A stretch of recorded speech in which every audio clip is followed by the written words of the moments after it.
This is the Thrive Podcast with Shiloh Missionary Baptist Church.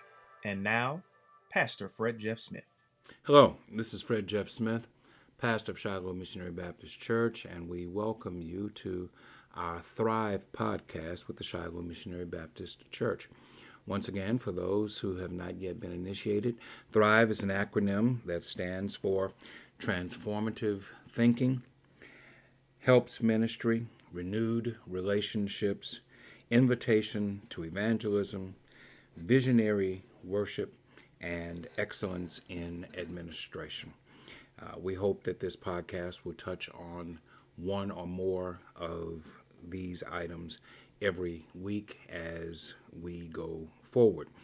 The last time we were together, I was sitting with our director of our audio-video ministry, Terrence Turner. I hope you had a chance to view and or listen to that podcast. I might as well acknowledge the fact that while this is the third production of our podcast, we have had a little difficulty in getting the podcast synced on Apple devices.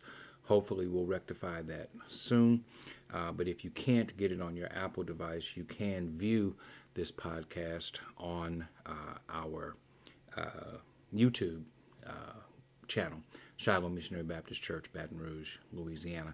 And we hope that you would take advantage of doing that. One of the things that I like about the podcast, as opposed to the other forms of media ministry that we utilize, is that I'm not limited in any way with regard to time.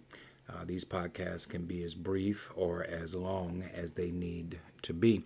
And I don't know how long today is going to be, but I thought that it would be interesting that we spent some time talking about the T aspect of Thrive, transformative thinking. Transformative thinking about what? Well, about any number of issues, and I certainly won't exhaust that list today.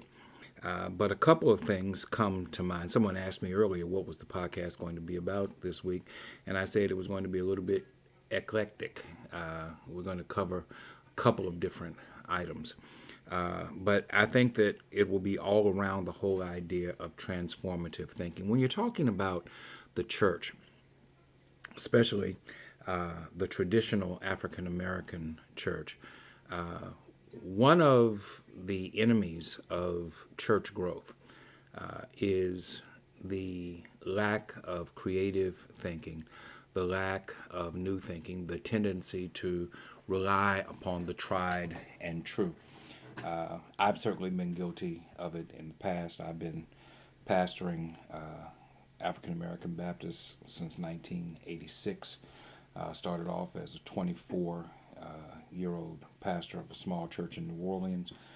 Spent 6 years there, and then spent 21 years as pastor of a church in North Baton Rouge, the Greater Mount Carmel Baptist Church. And for the last almost 5 years, I've served here at Shiloh. Certainly in my time as an African American pastor of a traditional African American church, I have been guilty of relying too much on the tried and true. Truth be told about me, I tend to like and to be drawn to the kind of worship and the kind of activities that I enjoyed in my youth. I've always been a part of the church. But one of the things that I have had to come to grips with in my own ministry is the fact that if we are going to continue to be relevant and meaningful and purposeful in the 21st century and beyond, then we have to constantly challenge ourselves to think in different ways. I was blessed to be able to travel to Charlotte, North Carolina in November of last year, November 9th, 10th, and 11th, and attend a church growth seminar that was sponsored by Dr. Clifford Jones, pastor of the Friendship Baptist Church of Charlotte. And part of what we were able to experience there had to do with reaching different generations, reaching a different generation with the gospel in a relevant way, trying to keep the church vibrant, how to grow a church into the 21st century. And I imagine that for some who will hear and see what we're talking about today, a lot of what I'm going to say is going to be something that you already know. But it was eye-opening for me.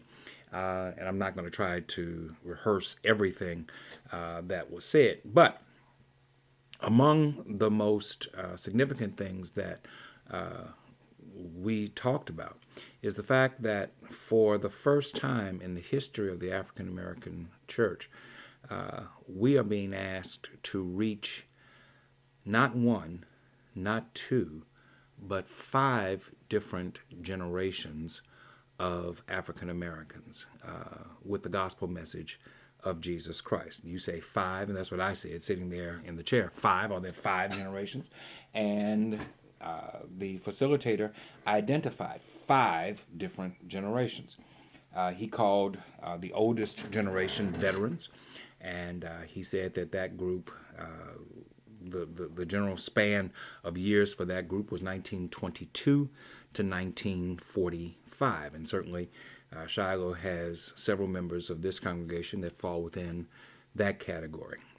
And then there were baby boomers. That's my group, 1946 to 1964. I was born in 1961, right at the tail end of the baby boomer group. And then there was the Generation X group, which was 1965 to 1980. And so all of that made sense. And then he said that there was a Generation Y group. And Generation Y was 1981 to 2000.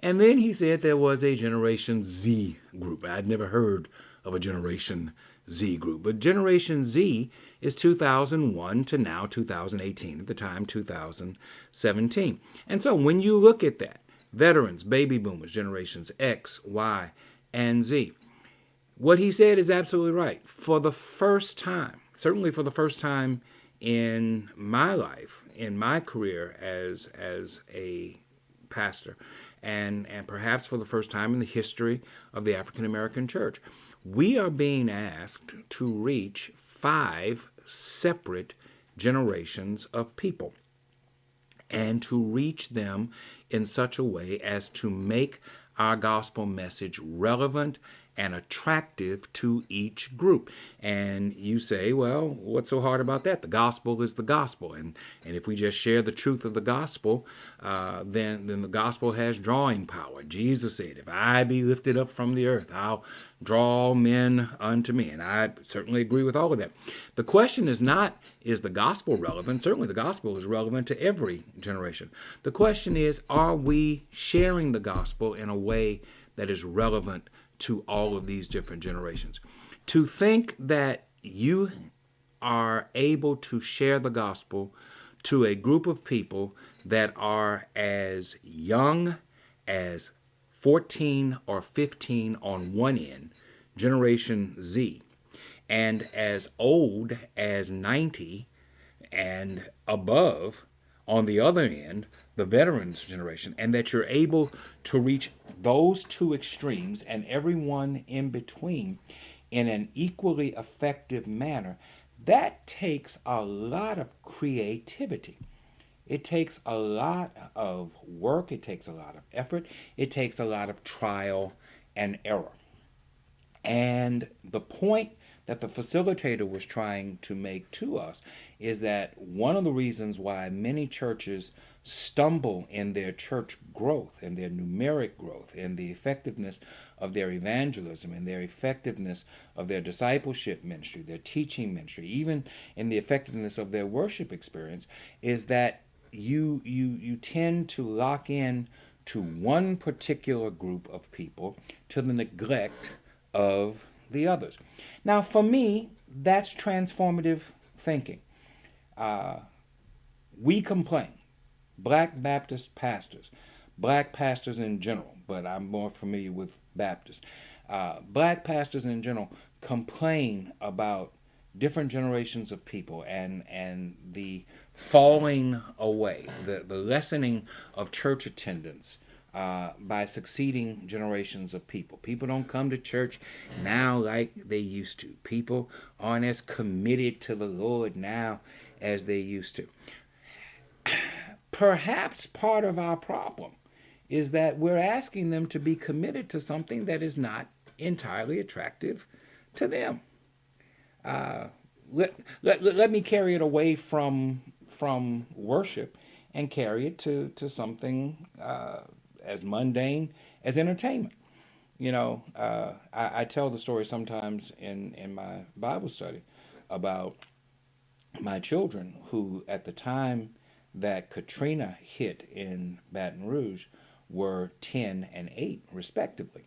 And when Katrina hit, we lost power. And if you've ever been in a house without power in late August, early September, when it's hot and sticky and there's nothing for children to do, you want to entertain them in any way that you can.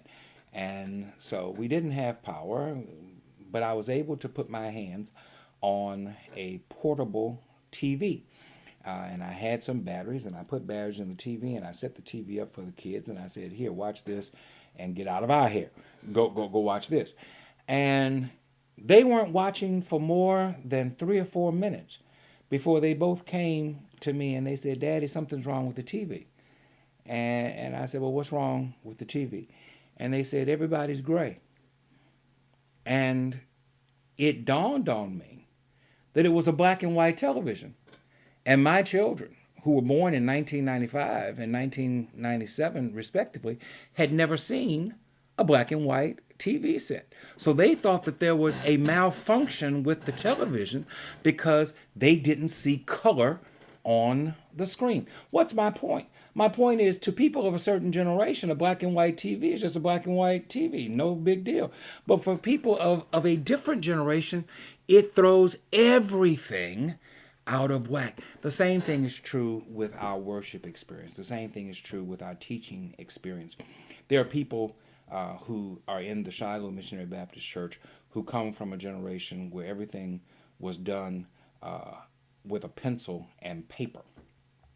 And when you had a Sunday school class, everyone took turns reading the various passages within the book, and everyone else listened. And that's the way that learning took place. And then there are people from a different generation who use a chalkboard and chalk, and they put things up on the board, and they talk around various ideas that are listed out on a board. And then there's another generation that utilizes computer screens, and they have projectors, and they have overhead projectors, and they see things that are put on plastic slides. And then you have another generation that has a phone in their hand that doubles as a computer, and they get everything from the computer. How do you reach all those generations in an effective manner with the gospel of Jesus Christ? How do you effectively teach Jesus, teach the tenets of the gospel to succeeding generations in that kind of setting? It's not as easy as talking about it.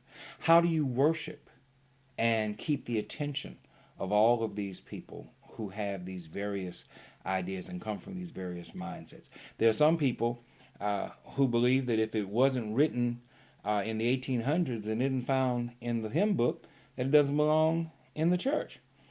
They want to sing every hymn there was. And then there's a group that came before there was a hymn book and can tell you about having to keep time by stomping their feet on the hardwood floor and singing meters where somebody led and then the others followed behind the leading of the lead singer. And then you have young people today who don't want to hear anything that's not being played on the radio, that they can't get through other forms of media. You have people who want to be a part of a choir. You have people who don't think that a choir is any longer necessary in a worship experience. All you need is a good praise and worship group. And if you have good praise and worship absent a choir, then you have everything that you need.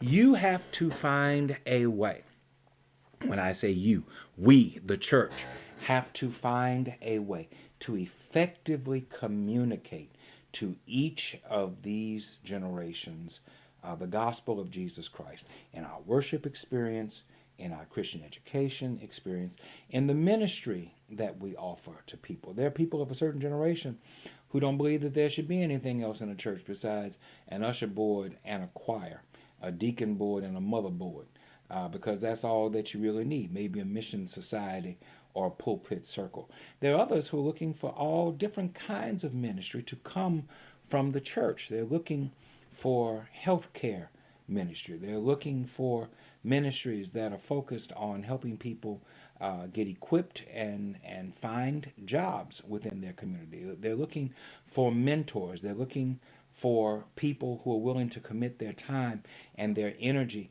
to helping their children through extended day academic programs.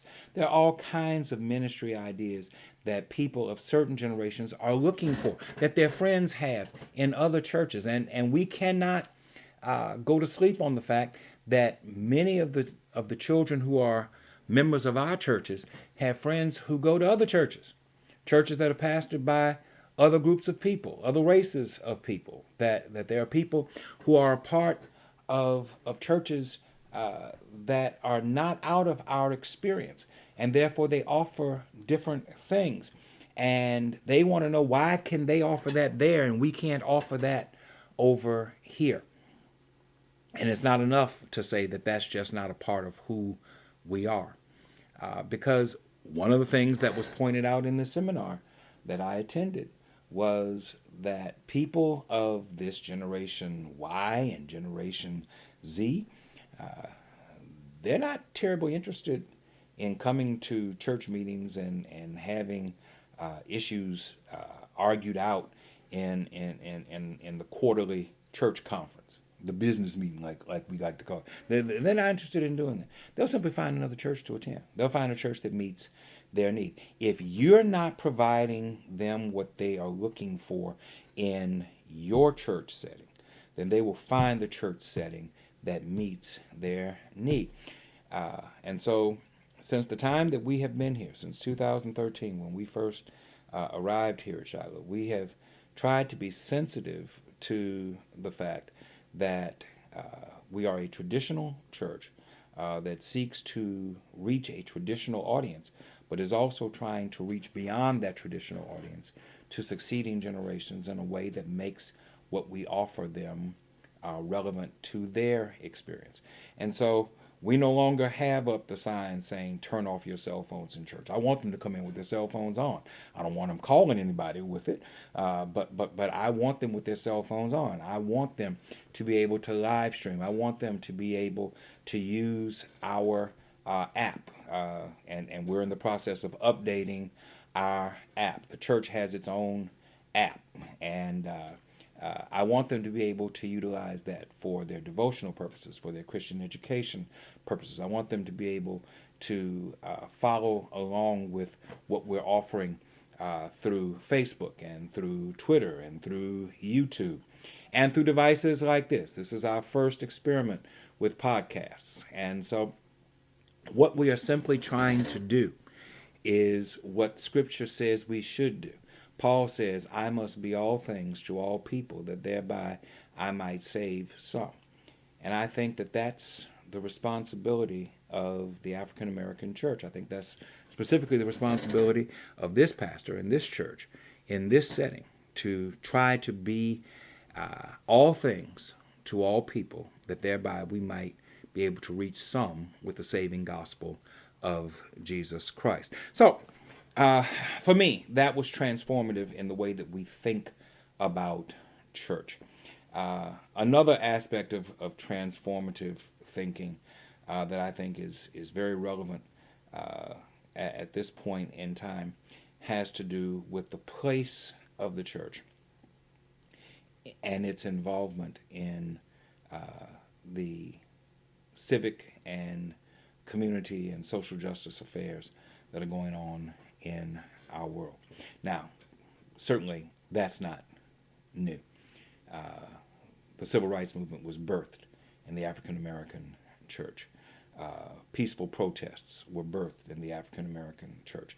There has always been a sense of social responsibility, commitment to duty that has existed within the African American church. So I don't mean that that is somehow new, but how we do it and the level of involvement with which we do it in the year 2018 becomes very important. Because what we have to overcome today is something that we did not have to overcome 50 years ago.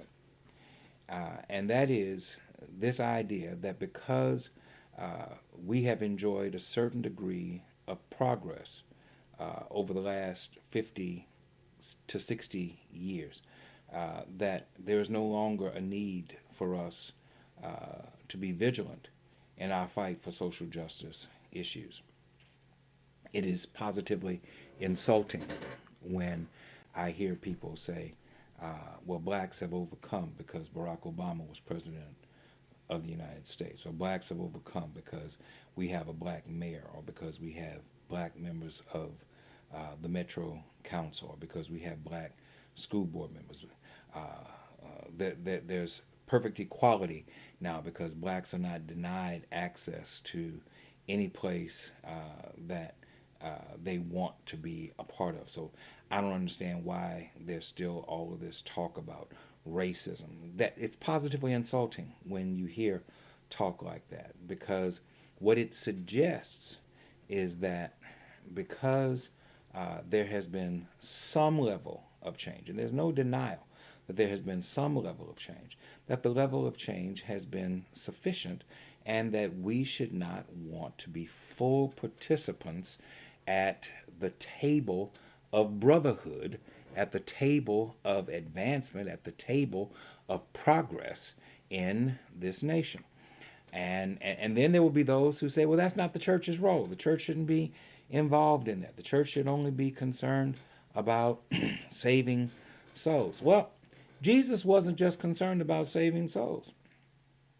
Jesus fed hungry people. That has nothing to do with saving souls. Jesus healed the sick. That had nothing to do with saving souls.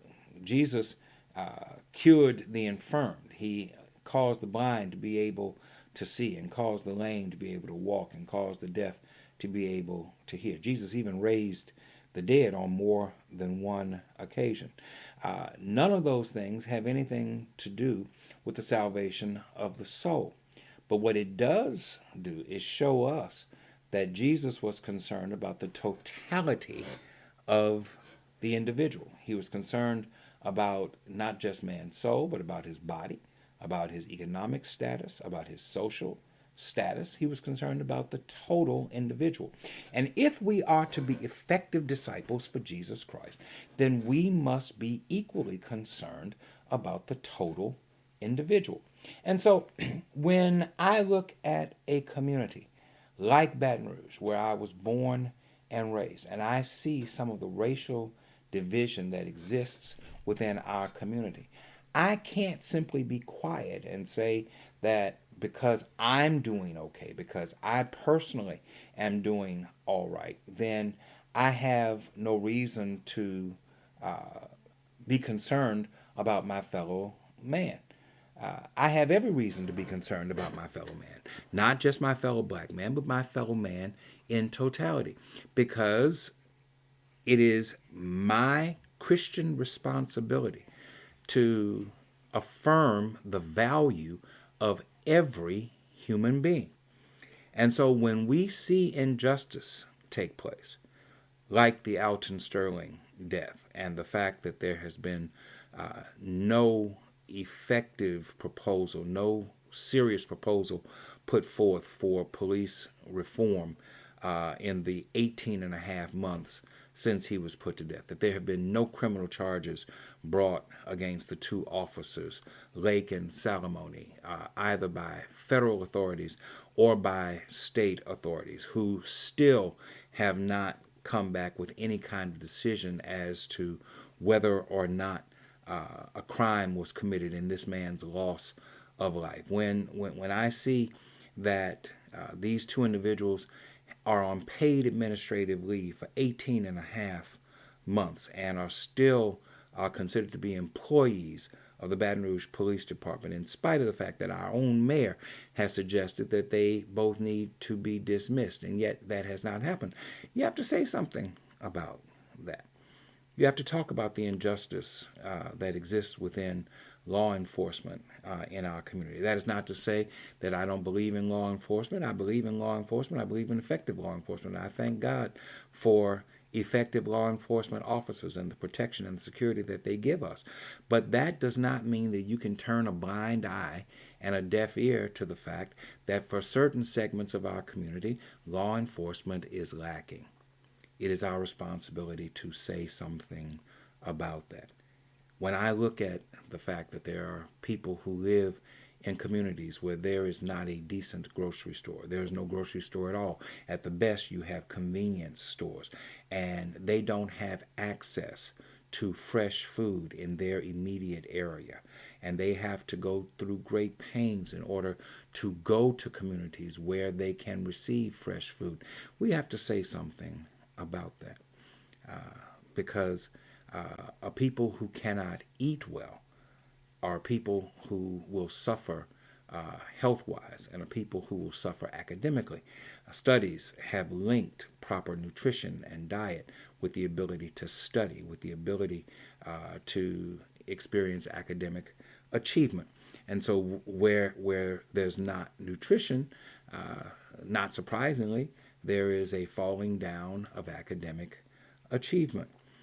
Where there is a lack of nutrition, there is an increase in obesity. There's an increase in poor health. There's an increase in diabetes. There's an increase in high cholesterol. There's an increase in heart disease. There's an increase in high blood pressure. All of these things are associated with a lack of access to food.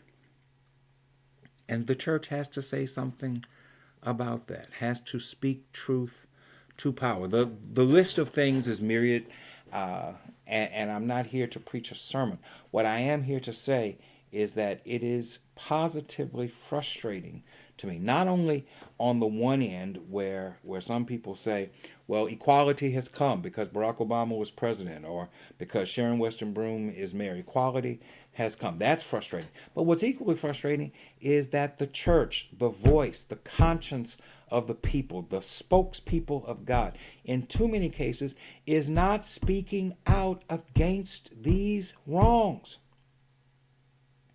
Not everyone has the ability to be on television. God has blessed us to be able to do so. God has blessed us to be able to be on radio. God has blessed us to be able to utilize various media resources. I'm not sitting here, this is not an humble brag about what the Lord has blessed us to be able to do. But by the same token, every church is open on a Sunday morning. And every pastor, every preacher has an opportunity to share a word on a Sunday morning. And every pastor and every preacher has to stand up and be Nathan, who goes and speaks to David and says, "You are the man." If transformation is to truly take place, then we have to be willing to speak to power. Not in a malicious way, not in an ugly way, not in a reckless way. But we have to be able to speak to power what thus says the Lord and call people to action. That is our responsibility. That is how transformation takes place. Transformation is not immediate. This is not a 1-hour television show where everything gets solved within 48 minutes. It's a long, slow, painful process. And quite often, the seeds that we are planting today, we won't see the harvest that will come. But I can guarantee you this, there is no harvest where there are no seeds planted. We have to be willing to plant the seeds. And we have to be willing to endure what comes from planting seeds. Not everybody likes it when you speak truth to power. Not everybody values the truth that you speak. You run the risk of being criticized, of being ridiculed, of being ostracized because of the truth that you speak. It was true in the scripture. It was true during Reconstruction and those things that led up to Reconstruction. It was true during Jim Crow. It was true during the Civil Rights Movement. It is true today. We always take a risk when we speak truth to power. But with regard to the work that the church has been called to do, we're not here simply to entertain people with polite stories that we share from Scripture. We're here to connect the truth of Scripture to the relevance of contemporary living.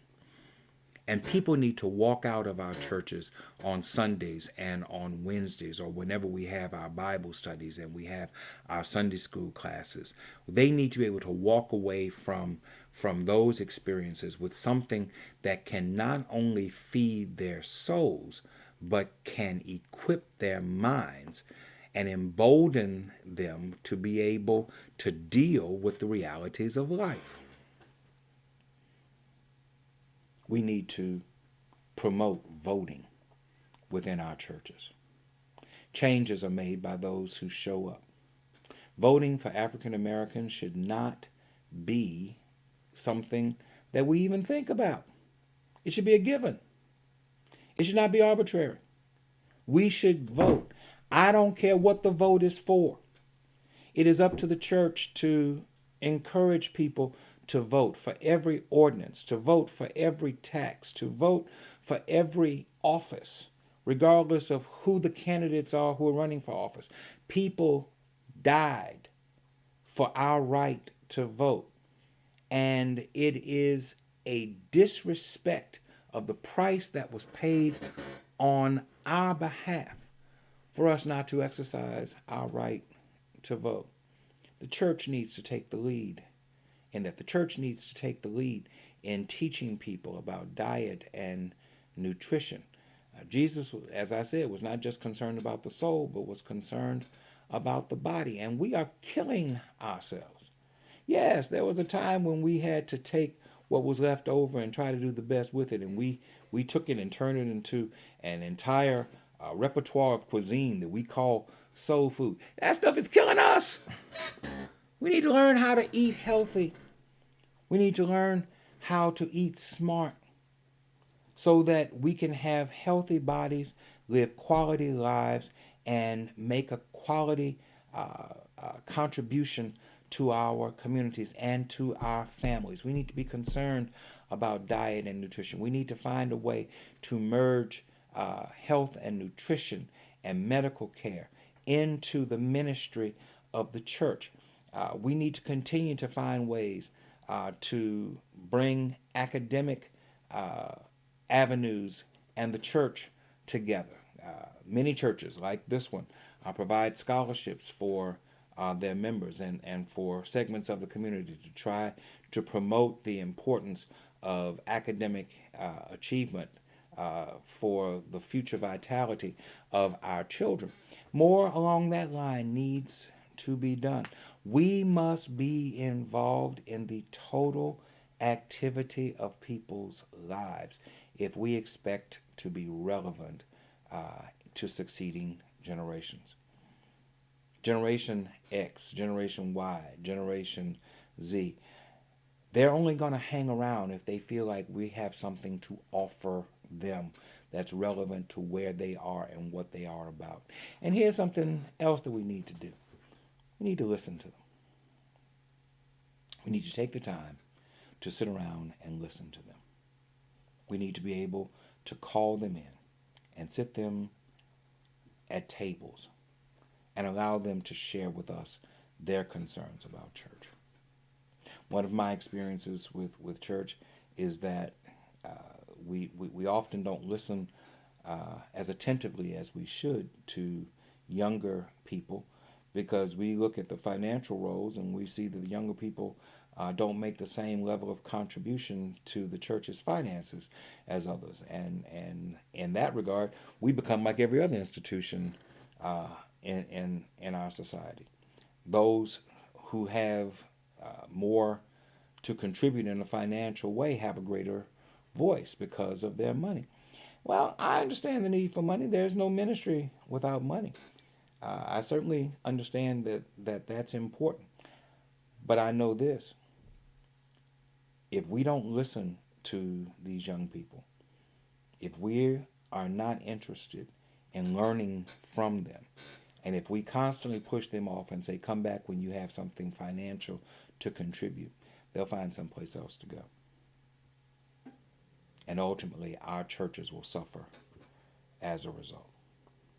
There's certain realities about church life that you can't get away from.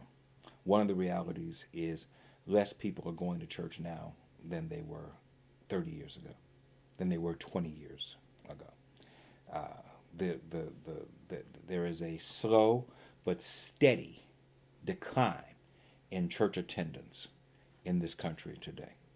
It's slower within the African American community.